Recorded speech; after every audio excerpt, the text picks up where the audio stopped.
Good morning, everyone. This is a teacher's dream to just have everyone like pre-seated and waiting for you to start talking. So, welcome to Four Lakes Church of Christ on a beautiful Sunday morning. It is crisp outside, but also sunny, so you get a little bit of the sunshine and a little bit of the fall weather. But it is a beautiful day to be here with God's church and to be amongst brothers and sisters. We are continuing our study of people in the first four books of the Bible, or gospel personages, as it puts it in the book. And so, last week was Nicodemus talking about going to Jesus in the night, being curious, wanting to know and learn more, but also not wanting to be seen publicly for fear of backlash from other people, from peers, from people that they held in high esteem, but eventually got to the point where they were openly, campaigning for, justice for Jesus, and also to eventually even be a part of the two people that actually take Jesus and bury him. And so as we move on to our next lesson is going to be Thomas. And say it with me, everyone, on three. What is the word that always comes before Thomas? 1, 2, 3. Doubting, because of one particular instance where, yes, he does doubt, and we'll get more in-depth about that, but part of what I want to present to you today is, despite it becoming a proverbial name for someone who doesn't buy into something right away, it's kind of unfair that Thomas got pegged with that name.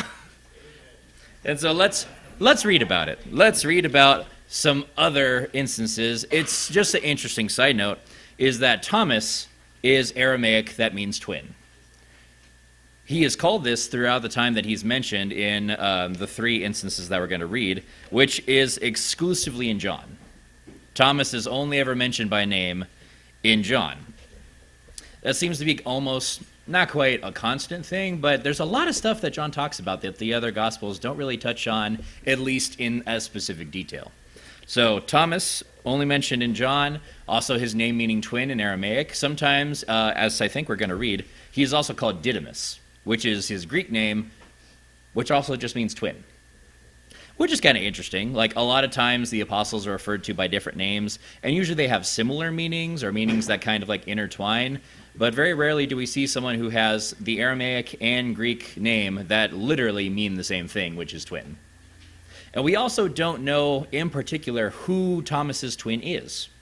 It never actually mentions who he is related to. It might have been one of the other apostles. It might have been someone also close to like Jesus' disciples, but we just don't know. But we know from his name that he was most likely a twin, because he was called twin in both Greek and Aramaic. So, fun little sides of Thomas. Let's get into the reading. So we're going to be in John, starting out in chapter 11. If you want to turn to John chapter 11, and we want to start in verse 12. Someone wants to read John 11, verses 12 through 16. Then his disciples said, Lord, if he sleeps, he will get well. However, Jesus spoke of his death, but they thought that he was speaking about taking rest in sleep. Then Jesus said to them plainly, Lazarus is dead, and I am glad for your sakes that I was not there, that you may believe. Nevertheless, let us go to him. Then Thomas, who is called the twin, said to his fellow disciples, Let us also go that we may die with him. All right. So some context to this. Obviously, with your use of context clues, you can figure out that it starts out... It starts out, the disciples then said to him, Lord, if he has fallen asleep, he will come out of it. Doesn't really give us like the background. We're talking about Lazarus. This is as Lazarus has died, Mary and Martha have sent word to Jesus, and Jesus takes a couple days to kind of come to terms, but also with the very extent purpose of setting things up for the miracle he's about to perform. So, at first, Jesus says to them, our friend Lazarus has fallen asleep, but I am going that I may awaken him from sleep.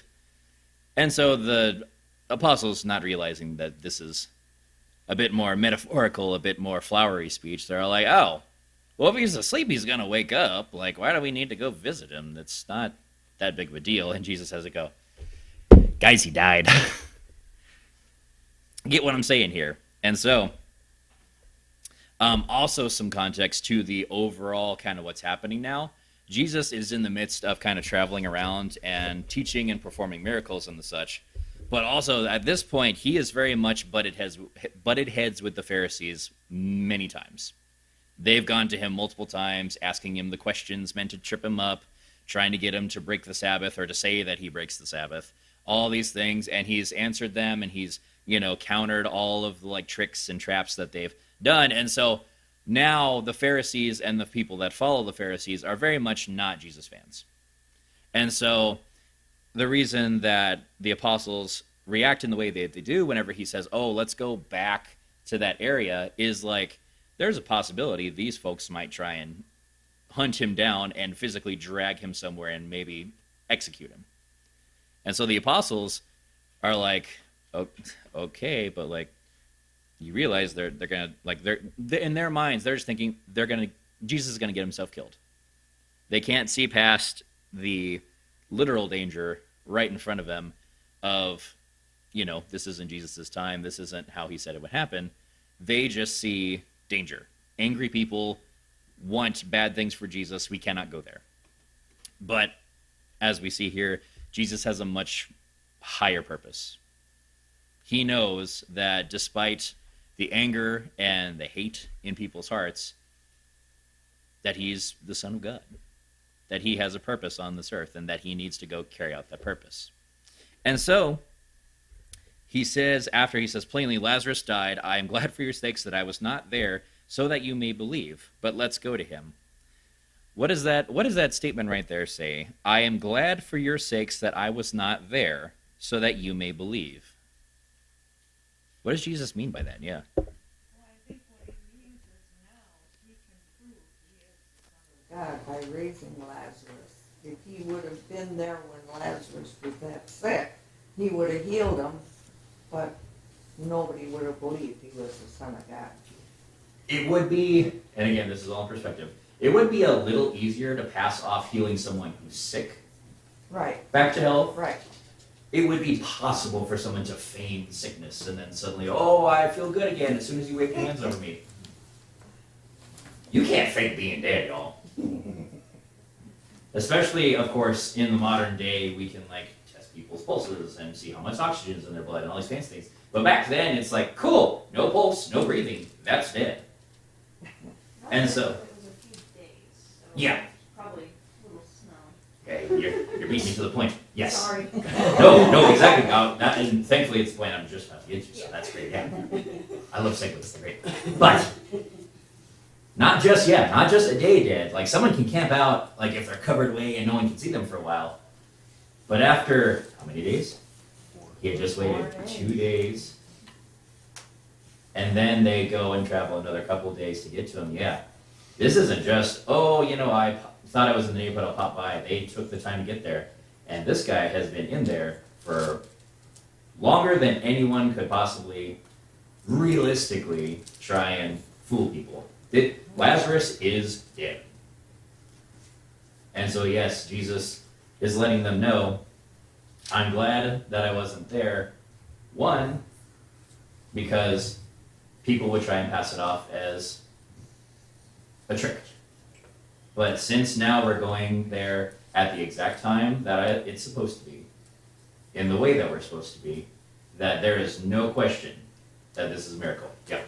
I'm reminded also of the idea that for people who witness miracles, more is expected of them.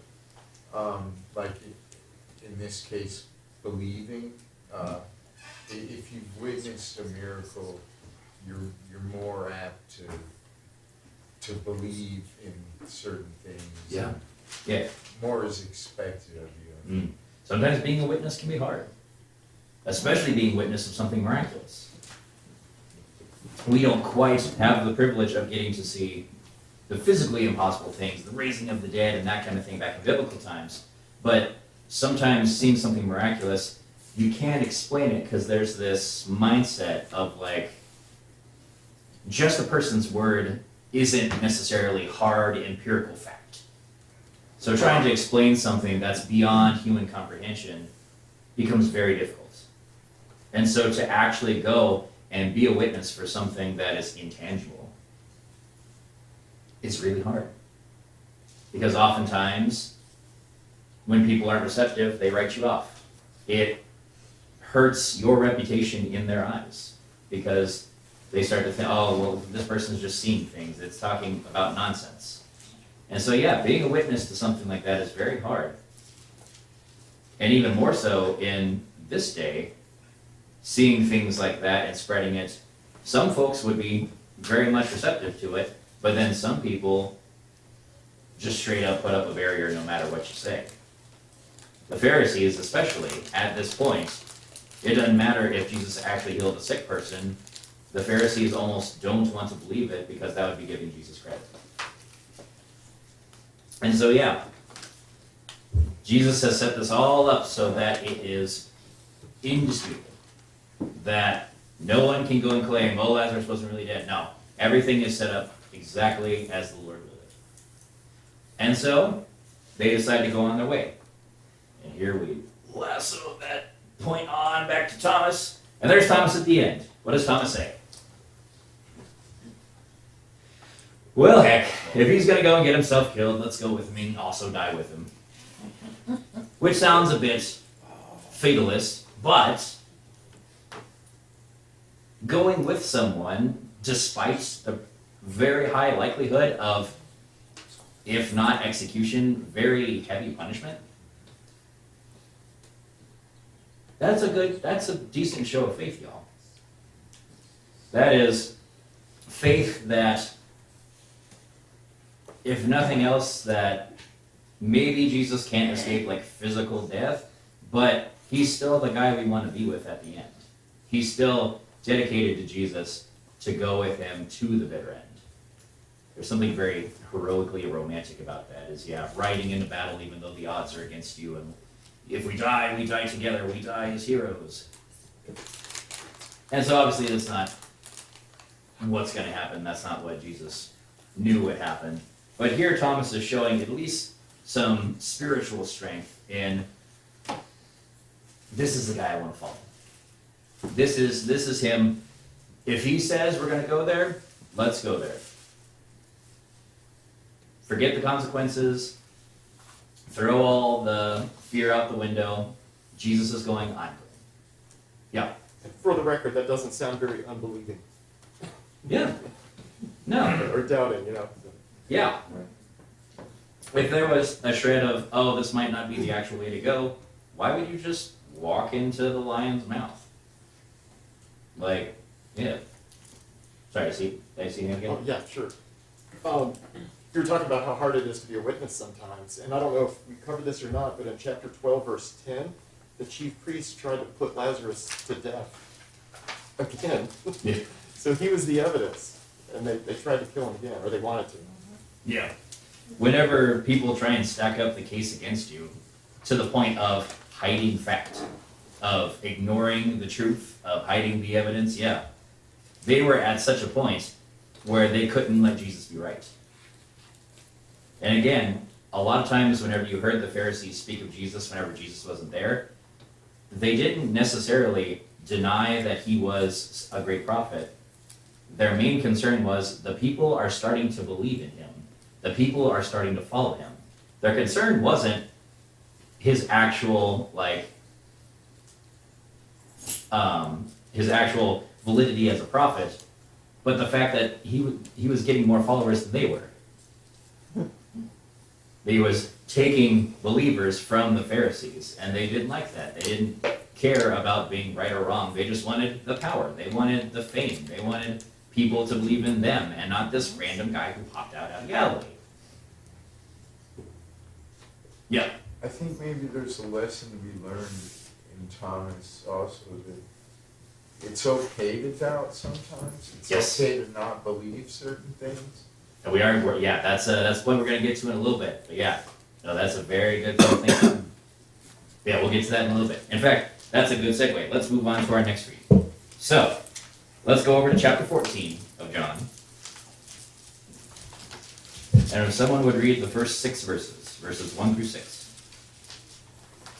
Do not let your heart be troubled. Believe in God, believe also in me.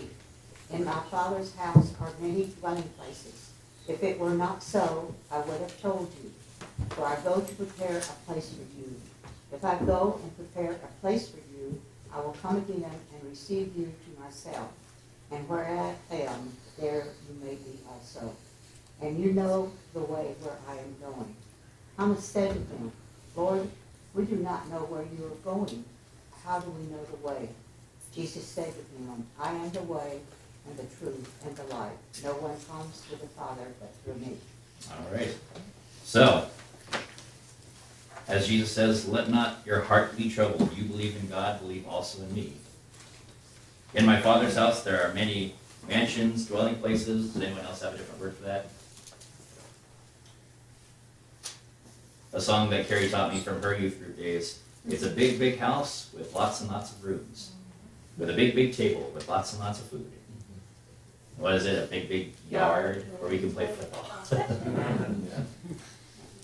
It's a youth group song, but it's directly from the scripture, at least the first line is. In my Father's house there are many rooms. If it were not so, I would have told you, I go to prepare a place for you. And he says, where I go you know, and the way you know. And Thomas asks a question.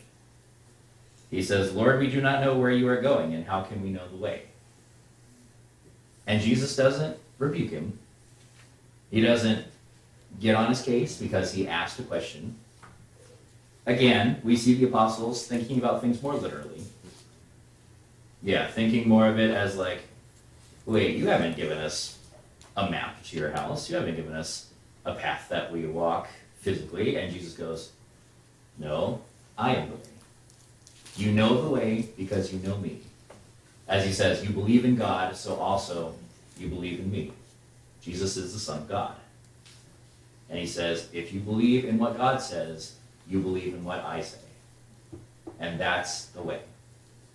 It's not a path, a physical path you walk. There's not a correct set of directions to get to heaven. You believe what I say, and you do as I do. And that is the way. And here we see Thomas, again, some might see it as doubting. But also in the same way, we see that the apostles, being his closest followers, still had trouble with the intangible. Still had trouble with what is beyond human comprehension. We are very blessed to have all of this written out before us, and to have the context, and to have everything leading up to Jesus' final points. But for them, they were hearing this first draft. They were hearing it from the horse's mouth, from Jesus' mouth. And so, it would be a little difficult to get all this at face value and immediately have it click. Yeah. We have all that information and we still say, where is this place? Yes. I mean, we have faith to follow Jesus to get there, but we don't know where it is. Mm-hmm. It's interesting that we always think of heaven as we point up to the sky and we say, heaven's up there, and we think about hell, and oh, it's down there. And yet, all we know about the final days is we will be taken up into the air, but we don't know where we go from there.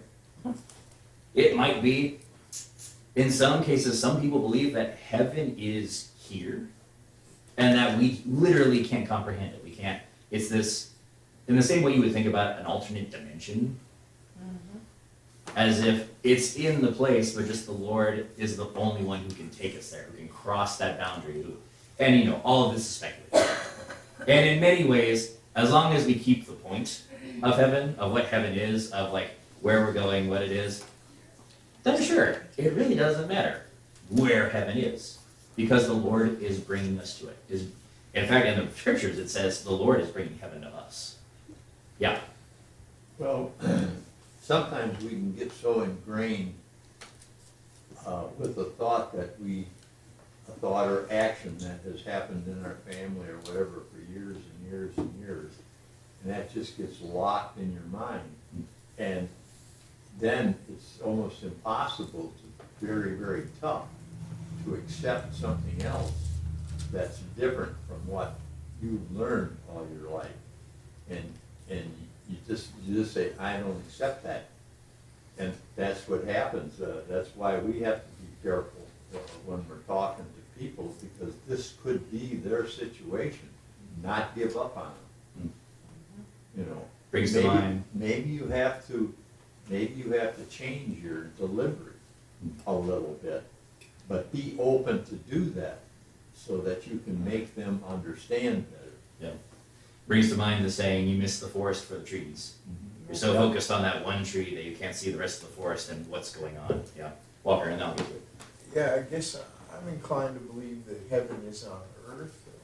I've certainly heard the expression heaven on earth or hell on earth. It might be of interest. He mentions his father's house, and Webster's has said that's what church means, the house of the Lord. So. Yeah. And again, yeah, it could be anywhere. It could be anything. It could, again, we think we start to have, measured this thing called dark matter, which is something that we can't measure or see, but it's out there somewhere. We just have to find a way to touch it and it'll be there. But the important part is that where heaven is and what it is measurably isn't the important part. It's getting to heaven. It's how you get there. Lonnie. I don't know, I guess. I'm having enough trouble keeping up with the little bitty things. And I'm gonna leave the big ones to him. Yeah. But it tells us the earth is gonna be destroyed and all the elements within it, the Yeah. earth that we know. Yep. So it can't be literally on this planet. Not this planet as it is now. No. Yeah. So, Yep. And kind of to repeat your point that because we can't get there on our own, it doesn't matter if we know where it is.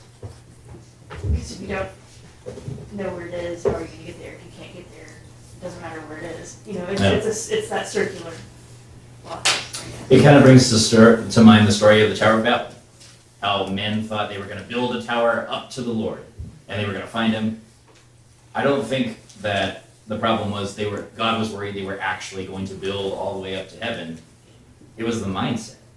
It was, these guys think they can physically build a ladder, giant tower up to me. No, that's not the point. And so, yeah, he scatters them with the different languages. And the importance isn't the physical action of getting yourself to this unreachable place. It's having the mindset to get there. It's doing things for the right reasons so that whenever the time comes for the Lord to take you into heaven, that your mind is in the right place. Yeah. Reminds me of a little saying, and I can't remember just exactly where it was in the little story or whatever, but the little train that was going up the hill. I think I can, I think I can, I think I can, I think I can. Yeah. Let's keep pushing through. Last point, Walker, and then we'll need to move on. Yeah, it could also be like a heavenly plane that you reach. Someone might say, I'm in heaven. They might go to a national park and climb high or something, or be with a loved one and say they're in heaven. It could be like we're in and out of heaven during our lives, and then, we go home when we die. Yeah, we like to equate beautiful things. We like to equate places of comfort with heaven. Yeah, that is something. It's not fully there, as we know that, but it's that wanting to be in a place of comfort, to feel safe or to feel inspired by that area around us. So yeah, that's very much that human longing to be somewhere peaceful, to be somewhere comfortable. But yeah, you got to put in the work sometimes to get there, don't you? Sure. And so to rope this back around Thomas. Thomas here isn't necessarily showing doubt. Thomas is wanting to know, what's the way? I want to get there. We want to get there. But I want to make sure that I've got all the information. I want to make sure that I know how I'm supposed to get there. And so Jesus tells them, I am the way, the truth, and the life. No one comes to the Father except through me. And there's the door. He tells them, this is the way to heaven. It's not a path. It's not a door. It's me. It's what I tell you. It's what I teach you. And so then our final reading of the day is the infamous event, the place where it happened, where everything became doubting Thomas. So over to John chapter 20.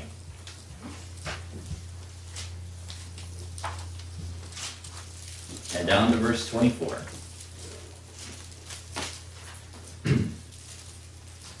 But Thomas, one of the 12, who was called Didymus, or twin, was not with them when Jesus came back. This is after the crucifixion, this is after the resurrection, and this is Jesus appearing to them after all this has gone down. But Thomas was not with them when Jesus came. So the other disciples were saying to him, we have seen the Lord. But he said to them, unless I see his hands, the imprint of the nails, and put my finger into the place of the nails, and put my hand into his side, I will not believe. 8 days later, his disciples were again inside, and Thomas was with them. Jesus came, the doors having been shut, and stood in the midst and said, peace be to you. Then he said to Thomas, place your finger here and see my hands, and take your hand and put it into my side. Do not continue in disbelief, but be a believer. Thomas answered and said to him, my Lord and my God. Jesus said to him, because you have seen me, have you now believed? Blessed are they who did not see and yet believed. So two halves of this I want to look at. First half. Thomas was not with the disciples. Jesus appears to the disciples, and they tell Thomas, hey, we just saw the Lord. And Thomas, again, that idea of just going off word of mouth. It's hard. But Thomas says, I want to feel the Spirit. I want to feel the hole in his side. I want to see the holes in his hands. Until I see that, I will not believe. Here we get doubting Thomas. We get Thomas who, after going through everything, seeing Jesus beaten, seeing Jesus didn't see Jesus up on the cross because we know everyone's scattered by then. There were very few people at the cross. But seeing Jesus go all through these things, having seen everything fulfilled exactly as Jesus said, and then coming back together. And even though they were told, the temple that they tear down, I will rebuild it in 3 days. It wasn't about the temple, it was about him. But that time comes, and yeah, they say to him, he's back.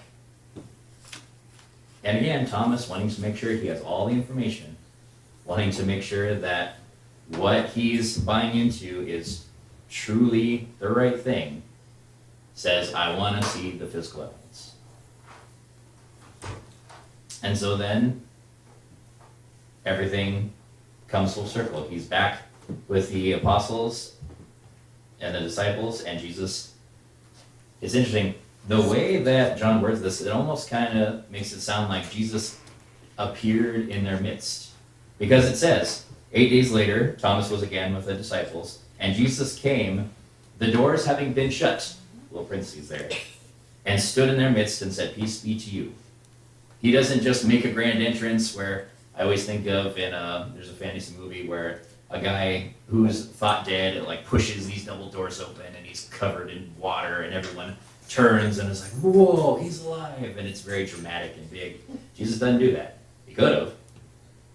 But he appears in the midst of them and says, peace be to you. And the immediate thing, there's probably, of course, a reaction of, oh, hey, Jesus is here, probably way more animated than what I just spoke. But the first thing he does after saying, peace be to you, is he zeroes in on Thomas. And he says, here, come. He doesn't say, how could you not believe I was back? He doesn't jump on Thomas and say, you should have believed from the blah, blah, blah, blah. No, he says, come here, feel my hands, look at my side, Do not continue in disbelief, but be a believer. And Thomas answered and said, My Lord and my God. And Jesus says, Because you have seen me, have you now believed? Blessed are those who did not see and yet believed. Thomas is a story of doubting, is a story of questioning, but ultimately is a story of faith. Because he sees the evidence, and he doesn't try and make excuses. He saw someone die. And he's seeing now a person who has the signs that they should not be alive. Holes through hands. Oh, probably quite the wound from a spear being driven all the way to the point where water came out. And yet here he stands before them. And Thomas says, My Lord and my God. And it's also a story of hope.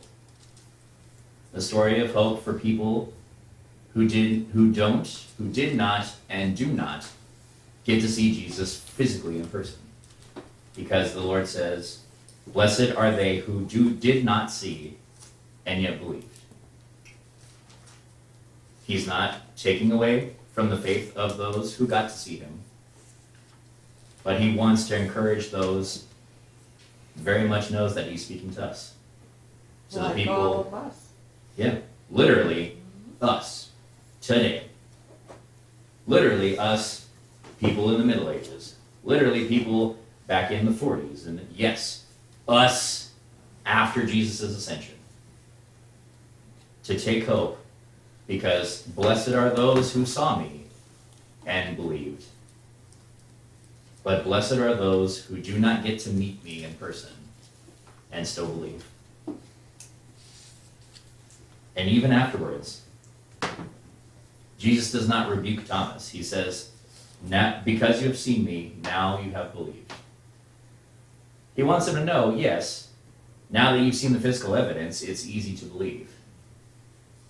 But going forward, he says, continue to believe. I'm not going to be around for very much longer. Jesus is always with us, but Jesus physically was fixing to not be there anymore. But he wants them to know, even though you don't see me anymore, continue to believe. And blessed are those who don't see but still believe.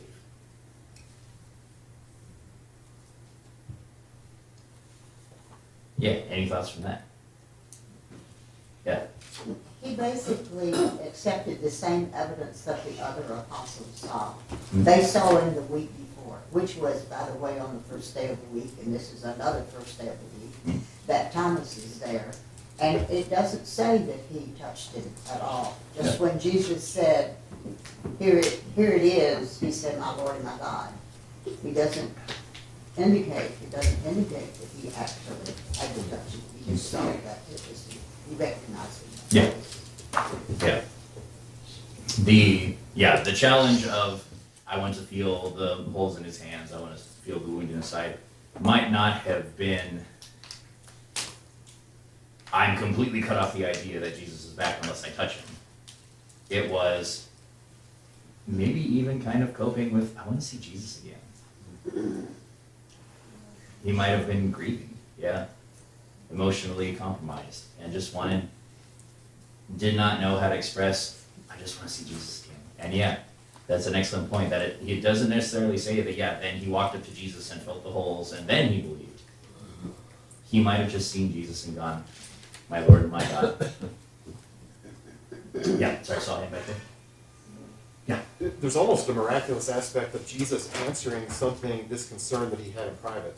Amen. You know, he expressed concern to his fellow apostles that unless I see this, I'm not going to believe. And the first thing Jesus says is, hey, look, holes. Yeah. I mean, that right Check there this is out. miraculous. Right. Yeah. And it wasn't like the apostles could give Jesus a heads up on what he said. He appeared miraculously amongst them. The doors were closed. There was no entrance beforehand, and Peter, like, off to the side, hey, Jesus, Thomas was talking about this. No, he appears and is like, hey, you, look at this. Yeah. I'm guessing that he probably was pretty sure that the other apostles were telling the truth.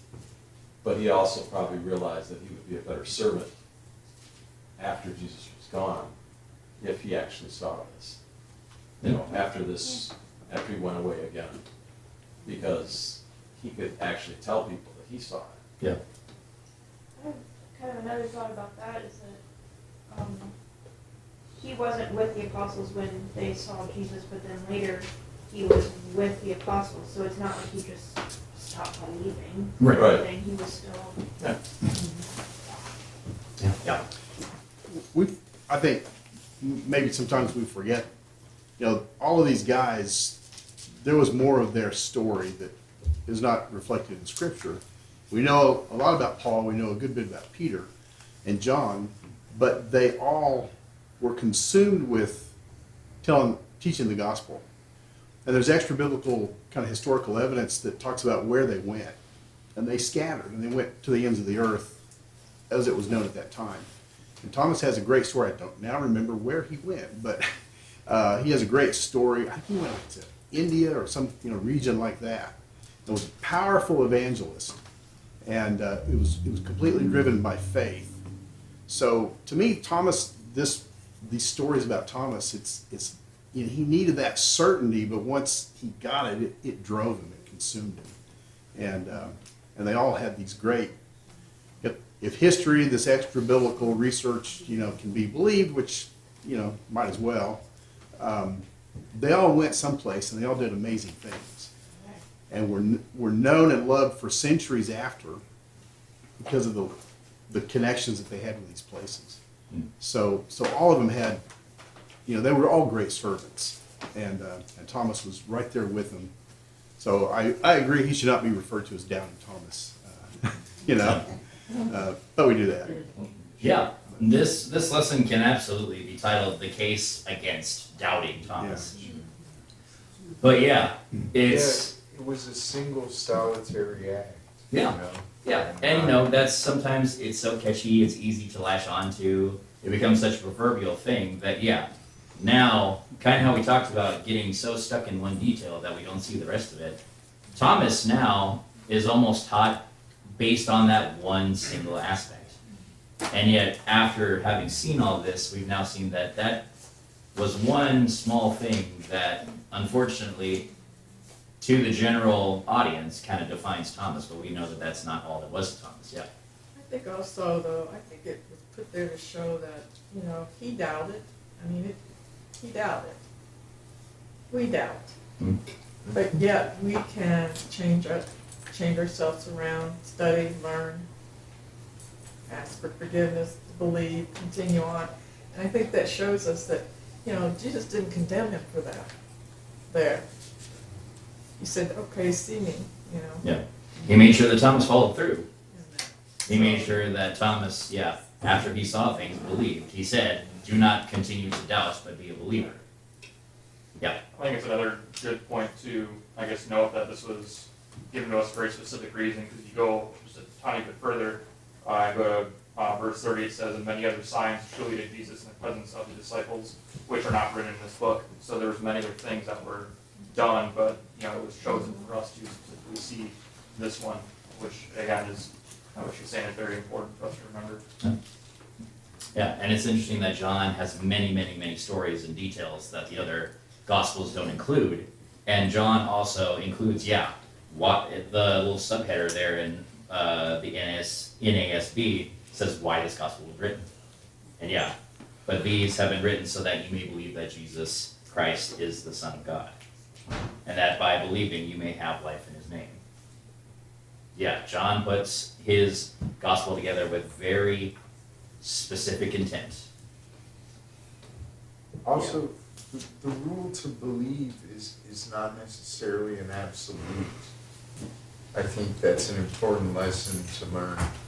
An example that Thomas said for us, that it's not necessarily an absolute.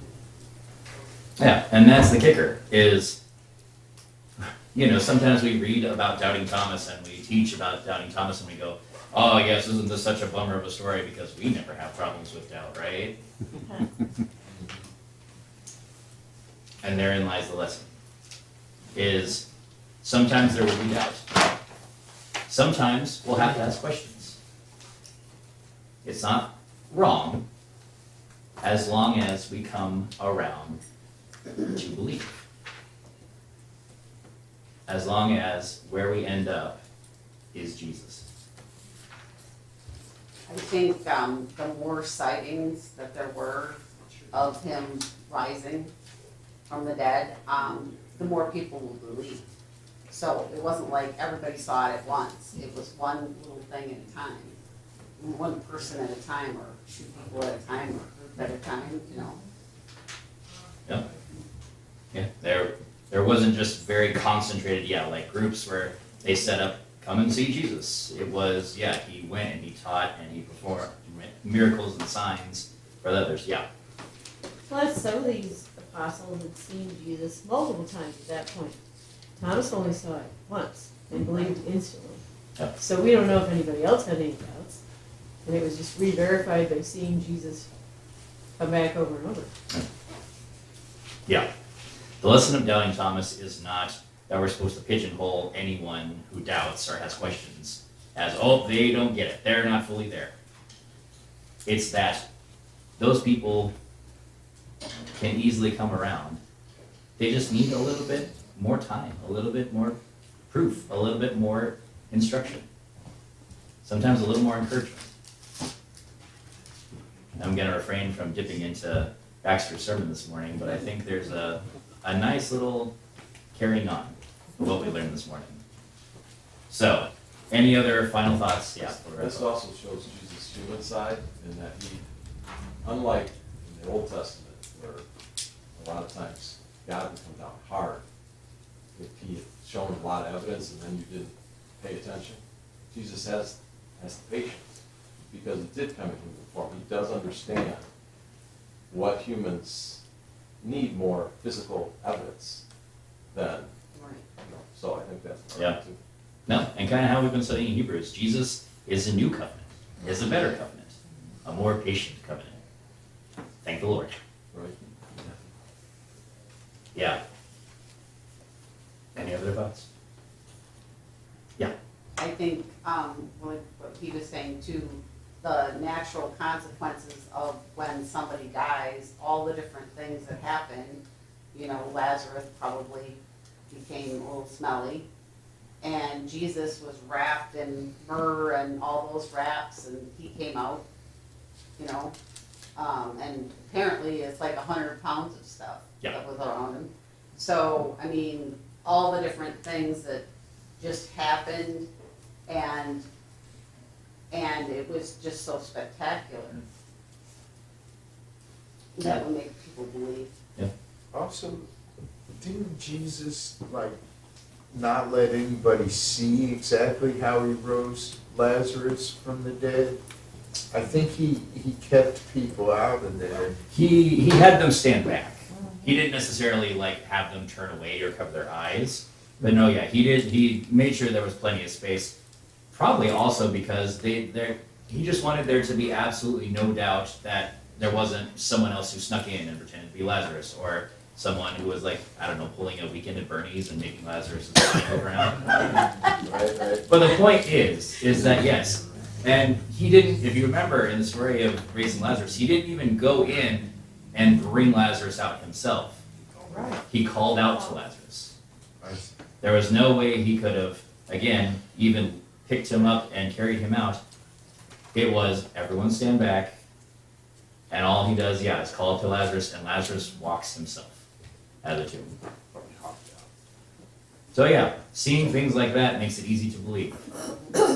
But for us today, we have the Word, we have the examples that John put before us, and one of those examples being Thomas, not an example or a warning of the dangers of being doubtful, but being an example for those, being a witness for those who do have doubts, for those who do have questions. And let's stand for the truth. Let's stand for Jesus, who is the way, the truth, and life. We'll wrap it up there. Thank you all for a great class. Thank you.